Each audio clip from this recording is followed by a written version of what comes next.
Hello दोस्तों, स्वागत है आपका मेरे यूट्यूब चैनल परीक्षा प्लान में। तो कैसे हैं आप लोग? आई होप अच्छे होंगे। तो जैसा कि आप लोगों को पता है कि मैथमेटिक्स के प्रीवियस ईयर के क्वेश्चन मैं सॉल्व करवा रही हूँ। 2 वीडियो आ चुके हैं। पहले वीडियो में मैंने 2011 वाले पेपर के क्वेश्चन लिए थे और दूसरे वीडियो में मैंने 2013 वाले पेपर के क्वेश्चन लिए थे। आज मैं लेकर आई हूँ फरवरी 2014 वाला पेपर। इसमें जो मैथमेटिक्स के क्वेश्चन है उन्हें मैं सॉल्व करवाऊंगी। तो चलिए वीडियो को शुरू करते हैं। जो ओरिजिनल पीडीएफ थी क्वेश्चन पेपर की वो धुंधली थी, क्लियर नहीं थी, तो सभी क्वेश्चन मैंने टाइप किए हैं और उन्हीं टाइप किए हुए क्वेश्चन को मैं सॉल्व करूंगी। तो चलिए वीडियो को शुरू करते हैं। वीडियो देखने के बाद यदि आपको अच्छा लगे, हेल्पफुल लगे, तो वीडियो को लाइक और शेयर कीजिएगा और यदि आप चैनल पर नए हैं तो चैनल को सब्सक्राइब कर लीजिए। तो चलिए शुरू करते हैं। एक जानकारी और मैं देना चाहती हूँ कि हिंदी के जूनियर प्राइमरी दोनों के प्रीवियस ईयर के क्वेश्चन में कंप्लीट पढ़ा चुकी हूँ और अब मैं हिंदी के इंपॉर्टेंट टॉपिक पढ़ा रही हूँ। हिंदी कंपलसरी है, आपको हिंदी प्रथम भाषा के रूप में करनी ही है, तो हिंदी को अच्छे से पढ़ लीजिए। मैंने प्लेलिस्ट बना दी है हिंदी की, वहां पर आपको सभी वीडियो एक साथ मिल जाएंगे।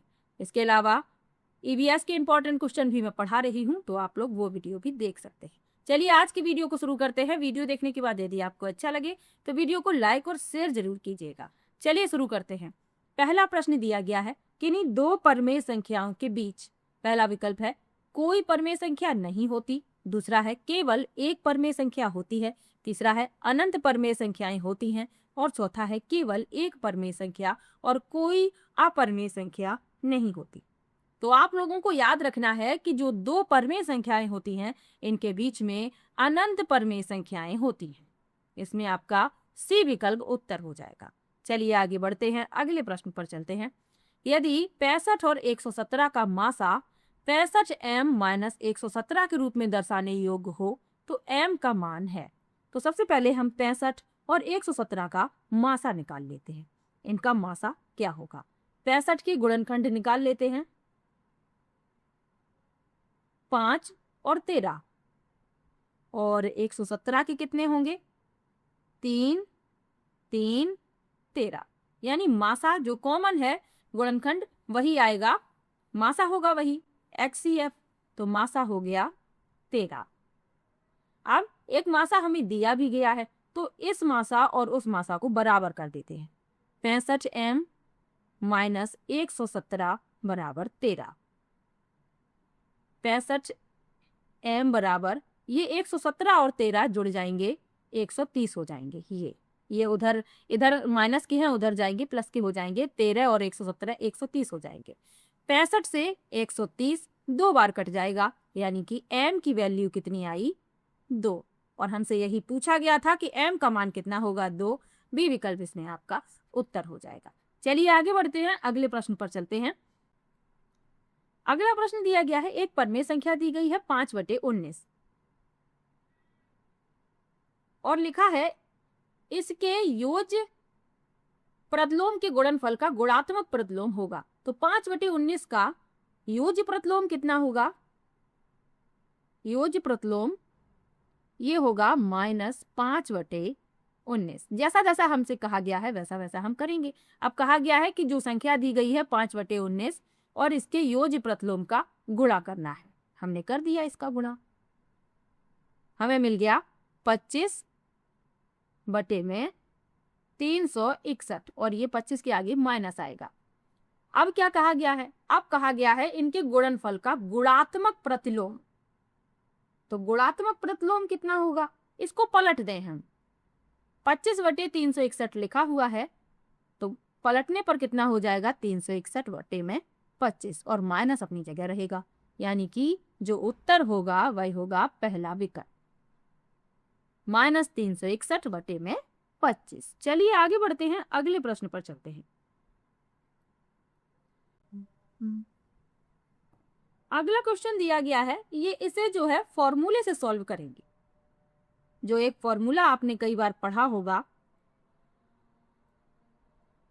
a², यहां इसको लिख लेते हैं, a² - b²। क्या होता है? एक ब्रैकेट में होता है a + b और एक में होता है a - b। ये होता है फॉर्मूला। a का मान कितना है? a का मान है 5.47, b का मान है 4.53। तो इसी फॉर्मूले से इसको हल करेंगे। ये जो आप देख रहे हैं ये इसी तरीके का फॉर्मूला बन रहा है। तो एक ब्रैकेट में लिखेंगे 5.47 प्लस 4.53। एक ब्रैकेट में इनका लिखेंगे घटाना, जैसे फॉर्मूले में होता है, 4.53। नीचे जितना लिखा है उतना ही रखेंगे, माइनस 14.50 और 7.25। जितना लिखा है उतना ही लिख दिया। इन दोनों को जोड़ेंगे हमें मिलेगा 10, गुणा लगा है गुणा लगा देंगे। इन दोनों को घटाएंगे हमें मिलेगा 0.94, नीचे 0.94 लिखा हुआ है, माइनस ये 7.25 से 14.50 2 बार कट जाएंगे, यानी यहाँ पे बचा 2। ये और ये कट गए, 10 से 2 गया 8, यानी सी विकल्प हो गया उत्तर। चलिए आगे बढ़ते हैं। अगला प्रश्न दिया गया है, ए की मासिक आय बी की आय से 20% अधिक है, बी की आय सी की आय का 30% है। यदि तीनों की सम्मिलित प्रति माह आय 74,700 है तो सी की आय है। तो हम मान लेते हैं सबसे पहले सी की आय। सी की आय कितनी मान ली हमने, एक्स। बी की कितनी है, बी की आय है सी की आय का 30% और सी की एक्स मानी है। तो बी की हो गई कितनी, एक्स गुणा 30/100, यानी कि 0.30 एक्स। ए की आय कितनी होगी, कहा गया है कि ए की आय जो है वो बी की आय से 20% अधिक है, यानी बी प्लस बी गुणा 20/100, 20×2500, यानी कि हो गया 6b/5। और बी की कितनी थी, बी की हमने कितनी निकाली थी, इतनी।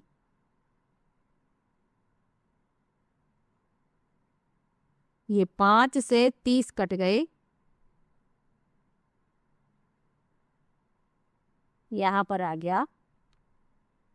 ए की आय निकाल ली हमने 0.36 एक्स। तीनों की सम्मिलित आय कितनी है, 74,700, यानी एक्स जो निकाली है हमने उसको सबको जोड़ देंगे, बराबर 74,700।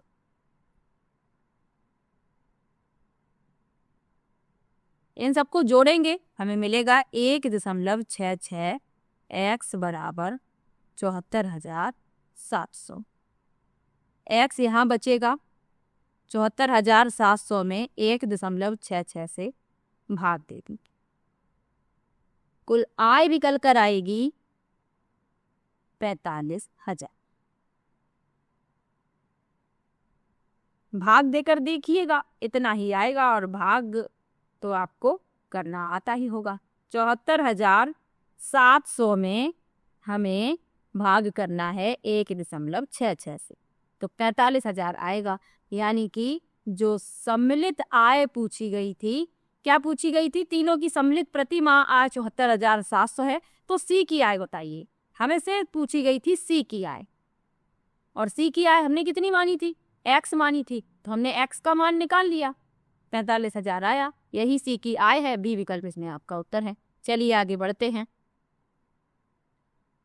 यदि झील की लंबाई और चौड़ाई क्रमशः 40 मीटर, 10 मीटर हो तथा इसमें 1200 घन मीटर पानी है, तो झील की गहराई है, यानी कि हमें दे दिया गया है आयतन।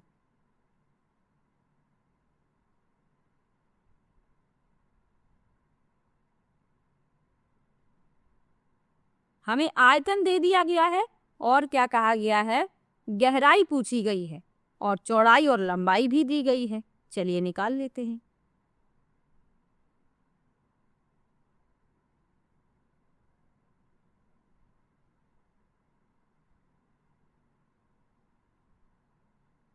झील का आयतन क्या होगा, लंबाई गुणा चौड़ाई गुणा गहराई। आयतन हमें दे दिया गया 1200, लंबाई कितनी दी गई, 40, चौड़ाई कितनी दी गई 10, गहराई का मान पूछा गया है। ये 1200 जो लिखे हुए हैं इसके नीचे ये 40 और 10 भी आ जाएंगे और यहाँ हम सिर्फ गहराई को छोड़ेंगे क्योंकि इसका मान हमें निकालना है। ये 0 से ये 0, ये 2 0 खत्म। 4 से 12 3 बार कट गया, यानी गहराई कितनी आई 3 मीटर। सी विकल्प इसमें आपका उत्तर। चलिए आगे बढ़ते हैं। यदि ABCD एक चतुर्भुज है तब पूछा गया है मान, यानी कि वैल्यू। यहाँ पर हमें कुछ विकल्प जो दिए गए हैं इसमें से बताना है कौन सा विकल्प सही है। ABCD एक समचतुर्भुज है जो आप देख सकते हैं, यहाँ पर आपको दिख रहा है स्पष्ट रूप से। ABCD समचतुर्भुज है। अब यहाँ पर आप देखें ये OA की लंबाई कितनी है OC के बराबर, और ये कितनी है, ये आधी है AC के। AC ये पूरी भुजा है, ये OA और OC आधी आती हैं तो ये आधे के बराबर है AC के। इसी प्रकार से OB बराबर OD बराबर 1/2 BD। अब क्या कहा गया है, अब हमें बताना है त्रिभुज AOB। आपको अभी दिखाते हैं कहाँ है त्रिभुज AOB। ये रहा त्रिभुज AOB। इसमें क्या करें, पाइथागोरस प्रमेय लगाएं। अब इसमें कोण AOB कितना है 90 अंश है, समकोण त्रिभुज है ये। त्रिभुज AOB में जब पाइथागोरस प्रमेय लगाएंगे तो AB² बराबर OA² प्लस OB²। पाइथागोरस प्रमेय आप लोगों को पता होगा, कर्ण वर्ग बराबर लंब वर्ग प्लस आधार वर्ग, लंब वर्ग प्लस आधार वर्ग। ये आपको पता होगा, नहीं पता है तो याद रखिए। OA की वैल्यू कितनी निकाली हमने 1/2 AC, इसका कर देंगे वर्ग। और OB की कितनी निकाली 1/2 BD, इसका भी कर देंगे वर्ग। अब इसको कहाँ लिखें, यहाँ लिख लेते हैं। बराबर में AB² लिखा हुआ है, ध्यान दीजिएगा। AB² बराबर ये आ गया 1/4 AC² प्लस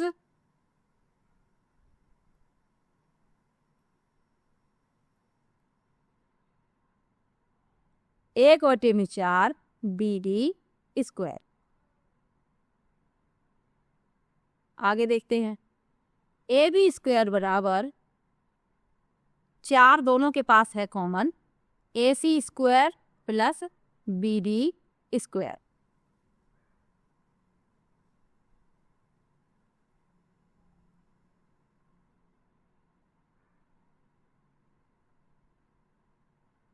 ये 4 चले जाएंगे AB के पास, 4AB² बराबर AC² प्लस BD²।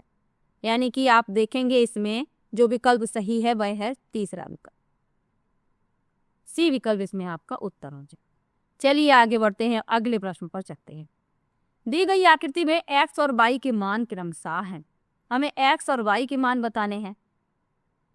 त्रिभुज के तीनों कोणों का योग कितना होता है 180 अंश होता है। ये त्रिभुज आप लोग देख रहे होंगे, ये इसमें एक कोण 50 अंश दिया गया है, एक कोण x दिया गया है, एक कोण y दिया गया है। बराबर करेंगे 180 के, क्योंकि त्रिभुज के तीनों कोणों का योग कितना होता है 180 अंश। x और y में देखेंगे आप, y का मान हमें पता है, जो 80 अंश दिया गया है यही y का मान होगा, क्योंकि ये और ये शीर्षाभिमुख कोण है। ये इस तरीके से जो आप देख रहे हैं, ये 80 अंश दिया गया है, तो नीचे भी कितना होगा 80 अंश शीर्षाभिमुख कोण। तो हम y की जगह पर 80 अंश रख सकते हैं। 50 प्लस x प्लस y की जगह पर रखेंगे 80 बराबर 180। 50 और 80 हो गए 130। x बराबर 180 माइनस 130, x बराबर हो गया 50। x का मान आ गया 50 अंश और y का मान कितना होगा 80 अंश, जो हमने पहले ही निकाल लिया। यानी कि आप देखेंगे पहला विकल्प इसमें आपका उत्तर होगा 50 और 80। चलिए आगे बढ़ते हैं, अगले प्रश्न पर चलते हैं। एक एलिवेटर किसी खदान में 6 मीटर प्रति मिनट की गति से उतरता है। यदि एलिवेटर जमीन के स्तर से 10 मीटर ऊंचाई से उतरता है तो 350 मीटर उतरने में लगा समय। यानी कि जो एलिवेटर द्वारा कुल चली गई दूरी कितनी है, 10 मीटर ऊंचाई से उतर रहा है और 350 मीटर उतरा है, तो 350 और 10 जोड़ देंगे, कुल दूरी हमें मिल जाएगी 360 मीटर। एलिवेटर के खदान में उतरने की चाल कितनी है, 6 मीटर प्रति मिनट।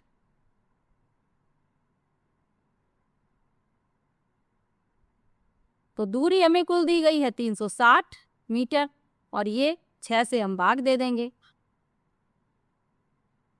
60 मिनट यानी 1 घंटा, सी विकल्प इसमें आपका उत्तर हो जाएगा। समय पूछा गया है। दूरी में जो समय जो चाल दी गई है उससे भाग दे देंगे। जो चाल हमें दी गई है 6 मीटर प्रति मिनट, इससे हम भाग दे देंगे। दूरी हमने निकाल ली है, 350 मीटर उतरा है और 10 मीटर ऊंचाई से दोनों को जोड़ दिया है, 360 हो गया। 360 से 6 में भाग दे देंगे, 60 मिलेगा, 60 मिनट यानी कि 1 घंटा। सी विकल्प इसमें आपका उत्तर हो जाएगा। चलिए आगे बढ़ते हैं। दो संख्याओं का महत्तम समापवर्तक 33, लघुत्तम समापवर्तक 525, उनमें से एक संख्या 175, तो दूसरी संख्या बताइए। तो दूसरी संख्या कैसे निकालेंगे, दूसरी संख्या बराबर लासा गुणा मासा, यानी 35 गुणा 525 बटे में पहली संख्या। ये 35 से 175 5 बार कट जाएगा और ये 5 से 525 105 बार कटेंगे। यानी कि दूसरी जो संख्या हमने निकाली वह निकाली कितनी, 105, यानी कि डी विकल्प हो जाएगा उत्तर। चलिए आगे बढ़ते हैं, अगले प्रश्न पर चलते हैं। अगला प्रश्न दिया गया है, यदि कोई राशि 5% वार्षिक साधारण ब्याज की दर से 6 वर्षों में 2600 हो जाती है तो राशि है। दर दी गई है 5%, समय 6 वर्ष, राशि हम मान लेते हैं, माना राशि बराबर x। 6 वर्षों में 2600 हो जाती है तो ये मिश्र धन हुआ 2600। और इसी से हम यदि साधारण ब्याज निकालें, साधारण ब्याज, तो मिश्र धन में से जो राशि है वह घटाते, ये हो गया साधारण ब्याज। इतना अधिक समझ में आया। अब क्या करेंगे, साधारण ब्याज का लगाएंगे फॉर्मूला। साधारण ब्याज का फॉर्मूला क्या होता है, मूलधन गुणा दर गुणा समय बटे में 100। साधारण ब्याज हमने कितना निकाला, 2600 माइनस x। मूलधन कितना माना, x। दर कितनी है, 5%। समय कितना है, 6 वर्ष। नीचे आ गया 0, नीचे आ गया 0 नहीं, सॉरी 100। ये जो यहाँ पर है इसकी थोड़ी सी कैलकुलेशन को इसको हल कर लेते हैं। 5 से 100 काट देते हैं, 20 आएगा। अब 20 का कर देंगे उधर गुणा, 2600 में 20 का गुणा करेंगे 52,000 आ जाएगा, माइनस 20 x बराबर 6x। 52,000, ये 20x और 6x जुड़ जाएंगे, 26x हो जाएंगे। और ये 26 से 52,000 कट जाएंगे, 2,000 आए। यानी x की वैल्यू हमने कितनी निकाल ली, 2,000। तो जो उत्तर हुआ वह हुआ सी लिखो। सिंपल सा क्वेश्चन है, ज़्यादा घबराने की जरूरत नहीं है, बस समझते जाइएगा कि क्वेश्चन में क्या पूछा गया है और किस तरीके से इसको हल करना है। प्रैक्टिस कीजिएगा, जिनका भी विषय मैथ नहीं रहता है समस्या सिर को नहीं को होती। चलिए आगे बढ़ते ही अगला प्रश्न है 10 मीटर प्रति सेकंड को किलोमीटर प्रति घंटे में बदले। छोटा सा क्वेश्चन है। दो बातें आपको याद रखनी है। क्या याद रखना है?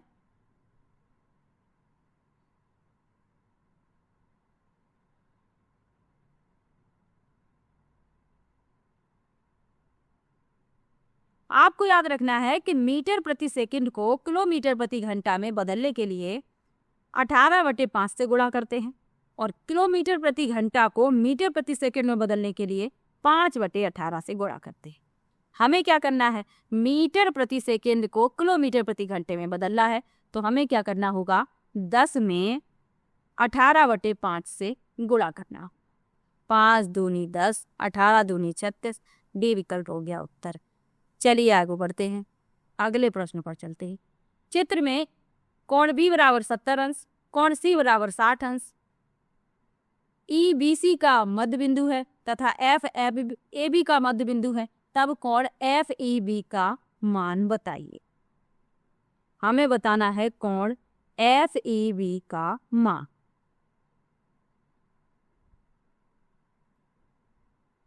तो एफ ई बी यानी कि इसका मान हमें बताना है, इस कोण का। तो कोण एफ ई बी बराबर कोण ए सी बी। क्यों बराबर हैं? क्योंकि ये एकांतर कोण है और ए सी बी का मान कितना है, 60 अंश। तो एफ ई बी का मान भी कितना होगा, 60 अंश।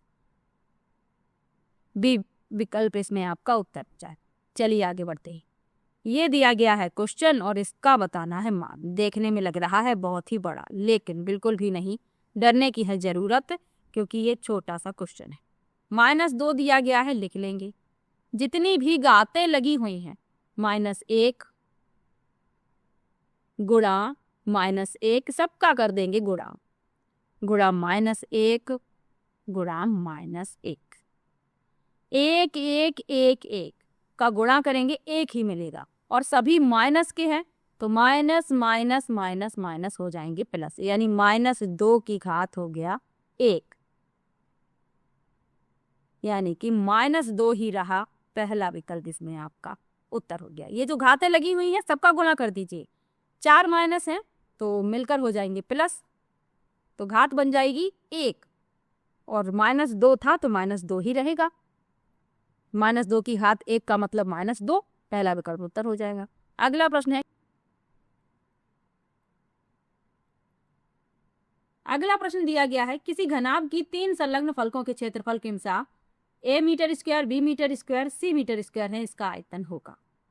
तो ए दिया गया है, हमें यहाँ लिख लेते हैं अगले पेज पर। ए दिया गया है, बी दिया गया है, सी दिया गया है, ये है क्षेत्रफल। तो ए बराबर होगा एल इंटू बी, बी बराबर होगा बी इंटू एच, सी बराबर होगा एच इंटू एल। घनाभ का आयतन कितना होता है?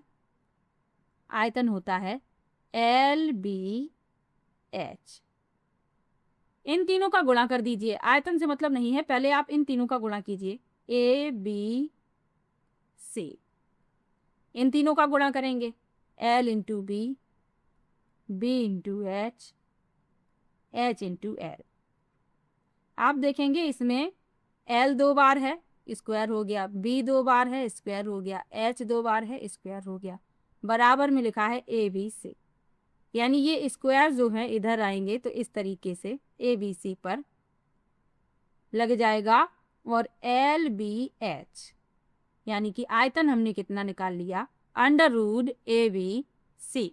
यानी कि आपका सी विकल्प उत्तर हो जाएगा √ABC मीटर क्यूब। चलिए आगे बढ़ते हैं, अगले प्रश्न पर चलते हैं। यदि संख्या, ये एक संख्या दी गई है, 6 से पूर्णतया विभाज्य है, तो ए के स्थान पर सबसे बड़ा अंक होगा। यदि कोई संख्या 6 से विभाज्य होती है तो वह 2 और 3 से भी विभाज्य होती है। अब 2 से विभाज्यता का नियम क्या है कि इकाई के स्थान पर सम संख्या होनी चाहिए। तो इकाई के स्थान पर ए है, यानी ए के स्थान पर विकल्प में से चेक करते हैं, 5 तो होगा नहीं। यदि 5 होगा तो वह 2 से विभाज्य नहीं होगी, और यदि 2 से विभाज्य नहीं होगी तो 6 से भी विभाज्य नहीं होगी। 9 भी नहीं होगा, क्योंकि यदि 9 होगा तो 2 से विभाज्य नहीं होगी, और 2 से विभाज्य नहीं होगी तो 6 से विभाज्य भी नहीं होगी, क्योंकि 6 से विभाज्यता का नियम क्या है, संख्या 2 और 3 से यदि विभाज्य है तो वह 6 से भी विभाज्य होती है। 2 विकल्प कट गए। अब 6 और 8 ये हम रख के देख लेते हैं इस संख्या में एक ही जगह पर। यदि पूरा भाग चला जाता है तो आप ये मान के चलिए कि जो संख्या है वह 6 से विभाज्य।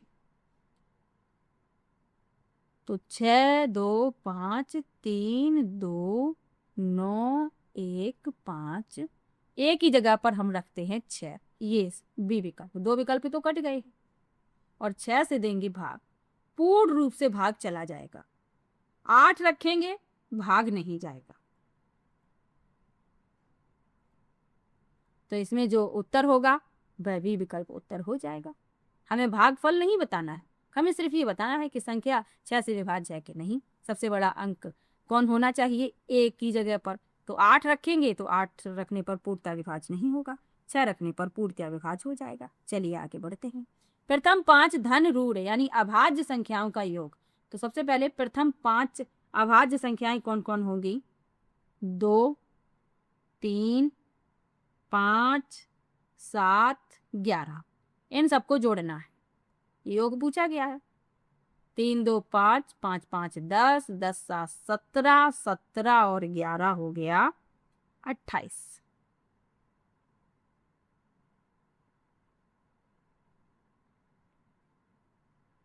यानी कि सी विकल्प हो गया उत्तर। चलिए आगे बढ़ते हैं। जतिन और प्रिया के पास मिलाकर 41 रुपए है। जतिन के पैसे का 1/4 प्रिया के पैसों के 1/7 से 2 अधिक है। प्रिया के पास है, तो जतिन और प्रिया के पास मिलाकर हैं कितने, 41 रुपए। तो हम मान ले रहे हैं, माना प्रिया के पास कितने रुपए हैं, x। माना प्रिया के पास हैं x रुपए। तब जतिन के पास कितने हुए,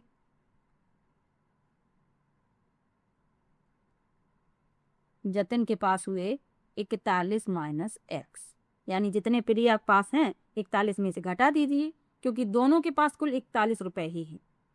अब प्रश्न के अनुसार क्या कहा गया है, जतिन के पैसे का 1/4, अगले पेज पर हल करते हैं। जतिन के पैसे का 1/4 प्रिया के पैसों के 1/7 से 2 अधिक है, जैसा जैसा कहा गया है। जतिन के पैसे हमने कितने माने, 41 माइनस x का 1/4 यानी बटे में 4 बराबर है प्रिया के पैसों के 1/7 से 2 अधिक, इतना। इसको कर लेंगे हल। तो इसको जब हल करेंगे तो हम x का जो मान निकालेंगे वह मान निकल कर आएगा x बराबर 21 रुपए। और हमें प्रिया के पास कितने रुपए है यही बताना था, तभी तो हमने प्रिया के रुपए माने थे x। इसको हल कीजिएगा, इस तरीके के मैंने प्रश्न करवाए हैं। सी विकल्प इसमें आपका उत्तर होगा। चलिए आगे बढ़ते हैं। यदि आपको ना आए तो कमेंट कीजिएगा, नेक्स्ट वीडियो में ये प्रश्न मैं दोबारा ले लूँगी। चलिए आगे बढ़ते हैं। यदि एक वृत्त की परिधि 44 सेंटीमीटर है तो उसका क्षेत्रफल होगा। तो वृत्त की परिधि क्या होती है, 2πr। 2πr कितनी है, 44 सेंटीमीटर। यानी कि इससे हम r का मान निकाल दें।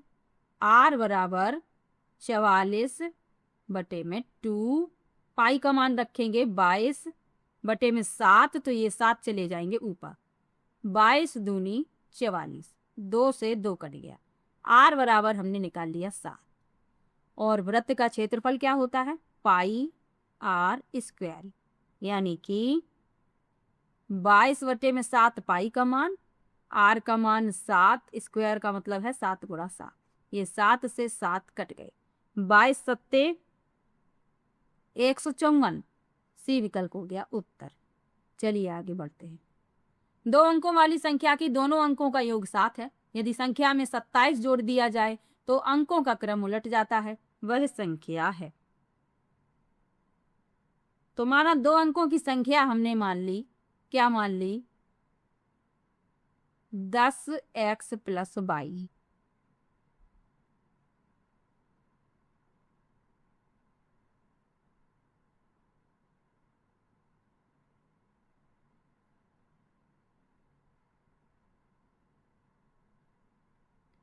और संख्या के अंकों का योग कितना दिया गया है? यानी x + y का मान हमें दे दिया गया है 7। इसकी जरूरत पड़ेगी आगे।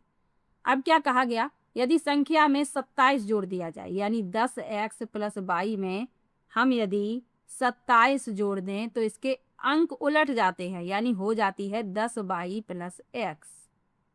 ये जो 10y हैं, ये 10x से ये वाले x इसके पास आएंगे, प्लस 27 अपनी जगह रहेंगे। 10y से ये y जो है घट जाएंगे। 10x से x गया 9x प्लस 27, 10y से y गया 9y, 9 ले लेंगे कॉमन, x + 3 बराबर 9y।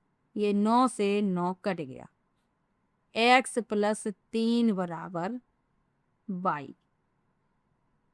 x + y बराबर 7 माना था, या ये जो मैंने यहाँ पर कोने में लिखा है, x बराबर ये हो गया 7 - y। x की जगह पर हम रख देंगे 7 - y + 3 बराबर y। 7 + 3 और ये माइनस के y उधर चले गए तो हो गया 2y।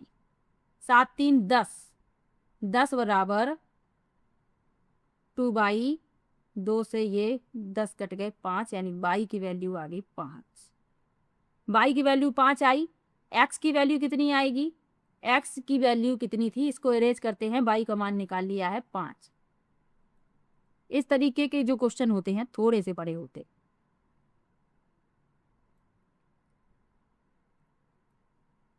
y बराबर कितना निकाला? 5 निकाला। x बराबर क्या है? 7 - y, यानी x बराबर हो गया 7 - 5, यानी 2। x आ गया 2। संख्या बतानी है। संख्या क्या थी? 10x + y। इसमें x और y की वैल्यू रख दीजिए। 10 × 2 + 5, 10 दूनी 20 और 20 और 5 25, यानी पहला विकल्प हो गया इस प्रश्न का उत्तर। चलिए आगे बढ़ते हैं, अगले प्रश्न पर चलते हैं। ये प्रश्न जो है सिंपल तरीके से भी यदि छोटे ट्रिक से बता दिए जाएं तो उन लोगों को समझ में नहीं आएगा जिनका विषय मैथ नहीं रहता। तो सबसे ज़्यादा समस्या उन्हीं को होती है और हमें उन्हीं लोगों को लेकर चलना पड़ता है। चलिए आगे बढ़ते हैं। किसी दिए गए आंकड़ों के लिए बारंबारता 5 को टैली चिन्ह में निरूपित करते हैं। तो 5 को निरूपित किया जाता है, जो बी विकल्प में दिखाया जा रहा है, इससे। चलिए आगे बढ़ते हैं। 2 सह आवाज संख्याओं का महत्तम समापवर्तक होगा। तो 2 सह आवाज संख्याओं का महत्तम समापवर्तक सदैव 1 होता है। बी विकल्प इसमें आपका उत्तर हो जाएगा। सॉरी, पहला नहीं, गलती से पहला बोलने जा रही थी, लेकिन बी विकल्प उत्तर है। याद रखिए, 2 सह आवाज संख्याओं का महत्तम समापवर्तक हमेशा 1 होता है। चलिए आगे बढ़ते हैं। ये जो संख्या दी गई है, इसमें 7 के स्थानीय मानों का अंतर। संख्या दशमलव में है, ध्यान दीजिएगा, साधारण संख्या नहीं है।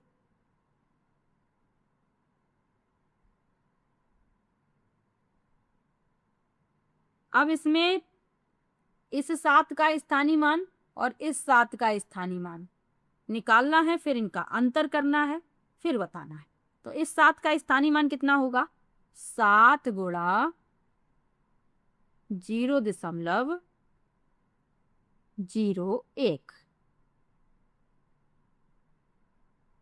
तो कितना हो जाएगा? 7 का स्थानीय मान, 7 का स्थानीय मान हो जाएगा इतना। और इस वाले 7 का कितना होगा, 7 गुणा 100, यानी कि 700। घटा देंगे, हमें मिलेगा 699.93। डी विकल्प हो जाएगा उत्तर। इस तरीके का स्थानीय मान यदि नहीं आता है तो कमेंट बॉक्स में कमेंट कीजिएगा, नेक्स्ट वीडियो में डिटेल में बता देंगे। अगला प्रश्न है, भिन्नों का योग पढ़ाते समय शिक्षक को नीचे दी गई एक त्रुटि ज्ञात हुई। 1/2 + 1/3 बराबर 2/5। इस स्थिति में शिक्षक को उपचारात्मक कार्य के रूप में क्या करना चाहिए। पहला है, लघुत्तम समावर्तक की अवधारणा को समझने में बच्चों की सहायता करें। दूसरा है, बच्चों से कहें कि वे अधिक से अधिक अभ्यास करें। तीसरा है, इसमें अधिक हस्तक्षेप नहीं करना चाहिए क्योंकि बच्चे जैसे बड़े होंगे समझ जाएंगे। और चौथा है, प्रत्येक भिन्न के परिमाण को समझने में बच्चों की सहायता।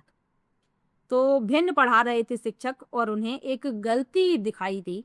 क्या गलती दिखाई दी, 1/2 + 1/3 बराबर 2/5। बच्चों ने क्या किया कि अंश को जोड़ दिया और हर को भी जोड़ दिया। तो इस स्थिति में शिक्षक को उपचारात्मक कार्य के रूप में क्या करना चाहिए, पेडागोजी का क्वेश्चन है। इस तरीके के प्रश्न पूछे गए हैं, ये 2014 वाला पेपर है। तो शिक्षक को क्या करना चाहिए, एलसीएम यानी लघुत्तम समापवर्त की अवधारणा को समझने में बच्चों की सहायता करें। बच्चों को बताएं कि जो हर दिए गए हैं इनका हमें एलसीएम लेना पड़ेगा, तब इसको हल किया जाएगा।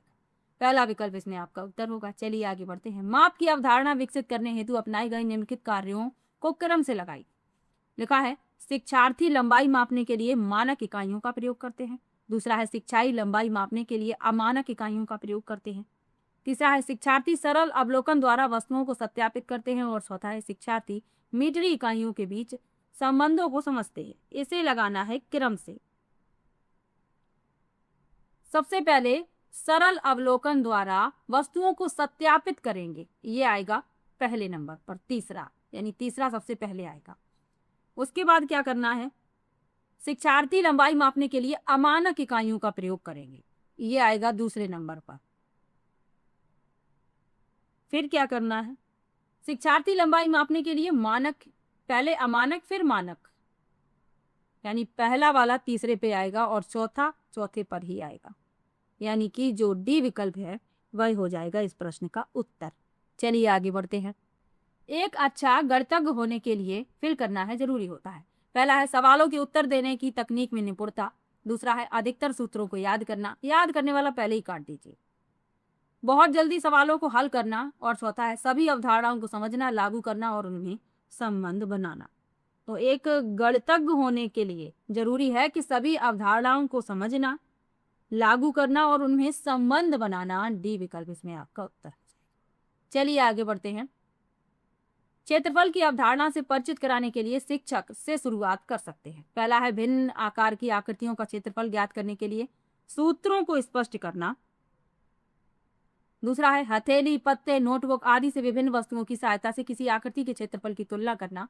तीसरा है, आयत की लंबाई और चौड़ाई का पता लगाना, आयत के क्षेत्रफल के सूत्र का प्रयोग करते हुए क्षेत्रफल ज्ञात करना। और चौथा है, इकाई वर्ग गणन की सहायता से आकृतियों का क्षेत्रफल ज्ञात। सबसे पहले एक बात समझिएगा, क्षेत्रफल की अवधारणा से अभी आप परिचित करा रहे हैं, बच्चों को इसके बारे में जानकारी नहीं है। तो यदि आप पहले ही सूत्र बताने लगेंगे तो बच्चे तो पहले ही घबरा जाएंगे, तो ये तो गलत हो गया। इकाई वर्ग गणन ये भी गलत है, क्योंकि अभी तो हमें अवधारणा से परिचित कराना है। भिन्न आकृतियों के क्षेत्रफल ज्ञात करने के लिए सूत्रों के स्पष्ट करना, अभी बच्चों को समझ ही नहीं है क्षेत्रफल की, तो सूत्र समझकर वो क्या करेंगे, यानी सूत्रों को कैसे समझेंगे। बी विकल्प इसमें सही है। हथेली, पत्ते, नोटबुक आदि से विभिन्न वस्तुओं की सहायता से किसी आकृति के क्षेत्रफल की तुलना करना, तब उन्हें क्षेत्रफल के बारे में जानकारी होगी। बी विकल्प इसमें आपका उत्तर होगा। अगला प्रश्न है, ईएफ एक वृत्त की जीवा है जिसकी लंबाई 10 सेंटीमीटर है। यदि वृत्त की त्रिज्या 13 सेंटीमीटर हो तो केंद्र से जीवा पर डाले गए लंब की लंबाई ज्ञात कीजिए।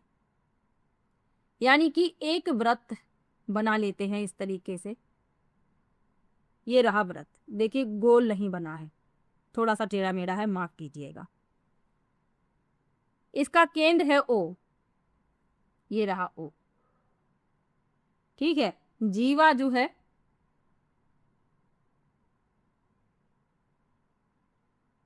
त्रिज्या की लंबाई कितनी दी गई है? 13 सेंटीमीटर। तो त्रिज्या तो ये होगी इस तरीके से, और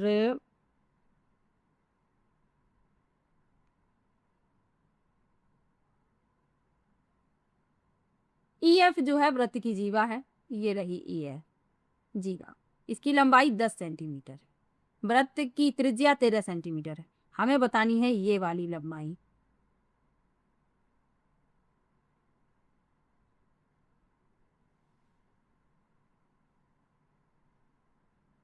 तो इसके जो नाम है वो दे देते हैं, ये E है और ये F है, और यहाँ पर एक ON दे देते हैं नाम, जहां पर ये लंब डाला गया है।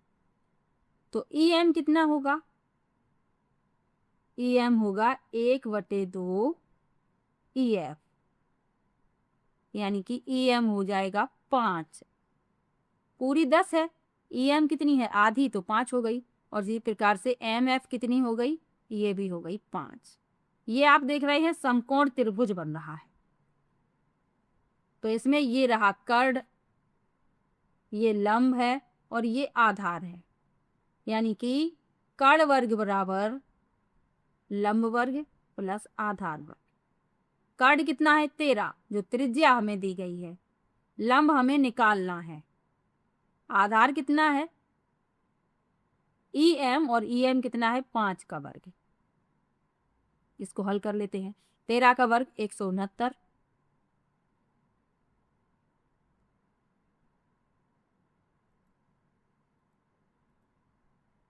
इरेज करते हैं, आगे यहीं पर लिखते हैं। 13 का वर्ग कितना आएगा? 169 आएगा, बराबर लंब वर्ग, लंब हमें निकालना है, प्लस 5 का वर्ग 25। 169 में से 25 चले गई लंब वर्ग, यानी यहाँ बचा 144 बराबर लंब वर्ग। 144 किसका वर्ग होता है? ये 12 का वर्ग होता है, यानी लंब कितना आया? 12 सेंटीमीटर। पहला विकल्प उत्तर हो गया। चलिए आगे बढ़ते हैं, अगले प्रश्न पर चलते हैं।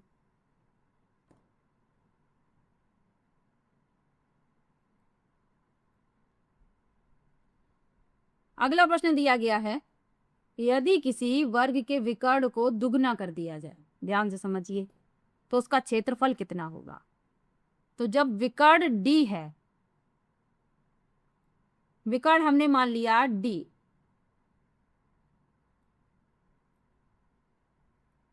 विकर्ण D है, तब क्षेत्रफल कितना होता है? क्षेत्रफल होता है विकर्ण का वर्ग बटे में 2।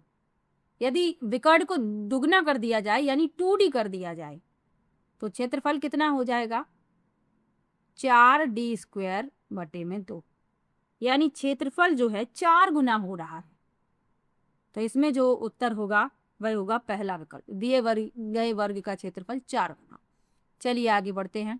आखिरी प्रश्न, जब राजन के सामने वार्षिक समस्याएं आती हैं तो वह प्रायः पूछता है, मैं जमा करूं या घटा, मैं गुणा करूं या भाग। इस तरह के प्रश्न बताते हैं कि पहला है राजन जोड़ और गुणा नहीं कर सकता, दूसरा है राजन कक्षा में बाधा डालने के लिए अवसर खोजता है, तीसरा है राजन को भाषा समझने में कठिनाई है, और चौथा है राजन संख्या संक्रिया को नहीं समझता।